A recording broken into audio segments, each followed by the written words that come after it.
ಕೇಂದ್ರ ಮತ್ತು ರಾಜ್ಯ ಸರ್ಕಾರದ ಜನವಿರೋಧಿ ನೀತಿ ವಿರುದ್ಧ ಕಾಂಗ್ರೆಸ್ ಜೆಡಿಎಸ್ ದಲಿತ ಸಂಘಟನೆಗಳಿಂದ ಜನಾಗ್ರಹ ಆಂದೋಲನ ಕಾಪುವಿನಲ್ಲಿ ನಡೆಯಿತು.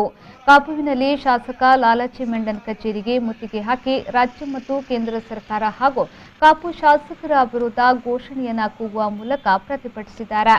ನೂರಾರು ಕಾರ್ಯಕರ್ತರು ಕಾಪು ರಾಜಭವನದಿಂದ ಜಾಥಾದ ಮೂಲಕ ಶಾಸಕರ ಕಚೇರಿಯ ಮುಂಭಾಗದಲ್ಲಿ ಸಾಮಾಜಿಕ ಅಂತರದಲ್ಲಿ ನಿಂತು ಪ್ರತಿಭಟನೆಗೆ ಸಾಥ್ ನೀಡಿದರು.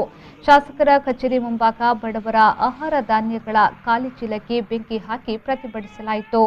ಬಳಿಕ ಮಾತನಾಡಿದ ಮಾಜಿ ಸಚಿವ ವಿನಯ್ ಕುಮಾರ್ ಸರ್ಕಿ ಅವರು, ಸರಿಯಾದ ಸಮಯದಲ್ಲಿ ವ್ಯಾಕ್ಸಿನ್ ಆಗಿರಬಹುದು, ವೆಂಟಿಲೇಷನ್ ಆಗಿರಬಹುದು, ಆಕ್ಸಿಜನ್ ಆಗಿರಬಹುದು, ಬೆಡ್ ಆಗಿರಬಹುದು, ಸಿಕ್ಕಿದ್ರೆ ಇಷ್ಟು ಪ್ರಮಾಣದಲ್ಲಿ ಮಾರಣ ಹೋಮ ನಡೆಸುವ ತಾಕತ್ತು ಕೊರೋನಾ ಅಲ್ಲ. ಇದೀಗ ಕೇಂದ್ರ ಹಾಗೂ ರಾಜ್ಯ ಸರ್ಕಾರಗಳ ನಿರ್ಲಕ್ಷ್ಯಕ್ಕೆ ಅದೆಷ್ಟೋ ಅಮಾಯಕರು ತಮ್ಮ ಪ್ರಾಣವನ್ನ ಕಳೆದುಕೊಂಡಿದ್ದಾರೆ ಎಂದು ಆಕ್ರೋಶವನ್ನ ವ್ಯಕ್ತಪಡಿಸಿದ್ದಾರೆ.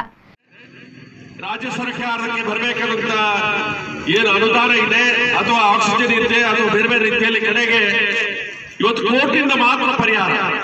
ಹೈಕೋರ್ಟ್ ಆದೇಶ ಮಾಡಿ ಇವತ್ತು ಆಕ್ಸಿಜನ್ ಕೊಡಬೇಕು ಅಥವಾ ವೆಂಟಿಲೇಟರ್ ಕೊಡಬೇಕು ಅಥವಾ ಔಷಧಿಗಳನ್ನು ಕೊಡಬೇಕು ಅಂತೇಳಿ ಲಸಿಕೆ ಕೊಡಬೇಕು ಅಂತೇಳಿ ಆದೇಶ ಮಾಡಿದ್ರೆ ಅದರ ವಿರುದ್ಧ ಇವತ್ತು ಕೇಂದ್ರ ಸರ್ಕಾರ ಸುಪ್ರೀಂ ಕೋರ್ಟ್ಗೆ ಹೋಗಿ ಅಫಿಡವಿಟ್ ಹಾಕ್ತದೆ. ಇವತ್ತು ಕೊಡ್ಲಿಕ್ಕೆ ಕೂಡದು ಅನ್ನುವಂಥ ರೀತಿಯಲ್ಲಿ GST ಮುಖಾಂತರ ಇರುವಂತಹ 15,000 ಕೋಟಿ ರೂಪಾಯಿಗಳು ಇವತ್ತು ಕರ್ನಾಟಕ ರಾಜ್ಯಕ್ಕೆ ಏನು ಬರಬೇಕು ಅದನ್ನ ಒದಗಿಸುವಂತ ಕೆಲಸ ಕಾರ್ಯ ಕೇಂದ್ರ ಸರ್ಕಾರ ಮಾಡ್ತಾ ಇಲ್ಲ.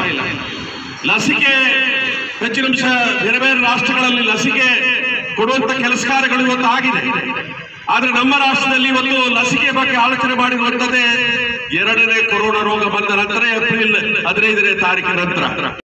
ಇಂತಹ ಸಮಯದಲ್ಲಿ ಸರ್ಕಾರ ಯಾವ ರೀತಿಯಲ್ಲಿ ಇವತ್ತು ಕೊರೋನಾ ರೋಗಕ್ಕೆ ಪೀಡಿತರಾದ ಜನರ ಬಗ್ಗೆ ಇರಬಹುದು, ಈ ಸಂಕಷ್ಟಕ್ಕೆ ತುಳಿತಾದಂತ ಅನೇಕ ಅನಾಥ ಕುಟುಂಬಗಳ ಬಗ್ಗೆ ಇರಬಹುದು, ಅನಾಥ ಮಕ್ಕಳ ಬಗ್ಗೆ ಇರಬಹುದು, ಅದೇ ರೀತಿಯಾಗಿ ಒಂದು ಶವಯಾತ್ರೆಯನ್ನು ಕೂಡ ಸರಿಯಾದ ರೀತಿಯಲ್ಲಿ ಮಾಡಲಿಕ್ಕೆ ಈ ಸರ್ಕಾರದಿಂದ ಸಾಧ್ಯ ಆಗಲಿಲ್ಲ.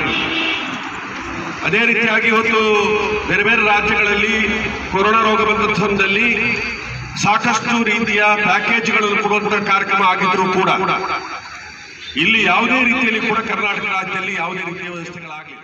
ಪ್ರತಿಭಟನೆಯಲ್ಲಿ ಪ್ರಮುಖರಾದ ನವೀನ್ ಚಂದ್ರ ಸುವರ್ಣ, ನವೀನ್ ಜೆ ಶೆಟ್ಟಿ, ಸುಧೀರ್ ಕರ್ಕೇರ, ವಿನಯ್ ಪಲ್ಲಾಳ್, ನವೀನ್ ಶೆಟ್ಟಿ, ರಮೇಶ್ ಹುಸೇನ್, ಕೇಶವ್ ಸಾಲ್ಯಾನ್ ಮೊದಲಾದವರು ಪ್ರತಿಭಟನೆಯಲ್ಲಿ ಪಾಲ್ಗೊಂಡಿದ್ದರು.